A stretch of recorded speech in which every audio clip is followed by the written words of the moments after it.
Hi, I'm Susanna with Susanna's Voice, and I'm a voice actor. I've been doing this for about 20 years. And I wanted to clear up some confusion around this thing called a mid-Atlantic accent. It's become increasingly popular with voice work around the world because it lies somewhere between an American accent and a British accent. And sometimes it's called a transatlantic accent, sometimes it's called a European English accent. But sometimes by my American clients it's called a slightly British accent.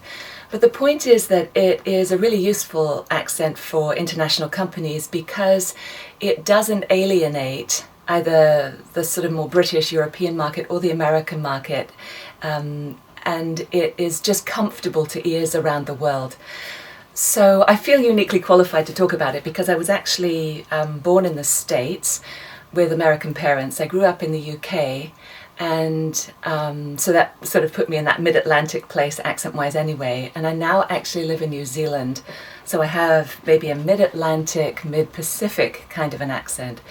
But the way to create this kind of an accent, I think it's easiest to start from a base of a British accent, but then move it out, warm it up a bit and move it into some of the vowel sounds that are more American sounding. And my natural accent is that way. I was shocked one time when a client pulled me up on how not fully British my accent was, and it's true that your accent can drift over the years as you're exposed to different accent influences.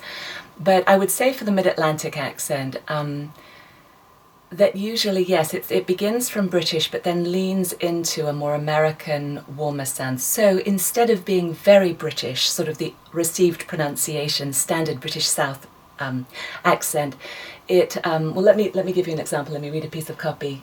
So,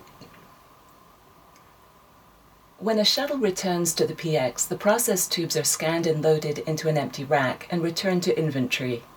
There are many words that are pronounced differently in American and British, and the beauty of the mid-Atlantic accent is because it's not really nailed down by anyone, you can kind of play with that. So it doesn't have to be, for instance, processed, which is British. It could be processed if that's more comfortable for the client. So I guess in summary, it's kind of a flexi accent, but the qualities of it are available for all international audiences and acceptable to them.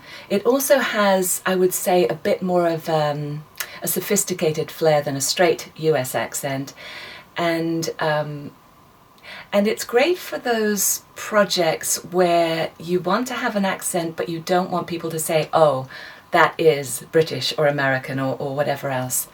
So if I can be of help to you with any mid-Atlantic, transatlantic, slightly British project, I'd be happy to help you out. My website is susannasvoice.com. Thanks for listening.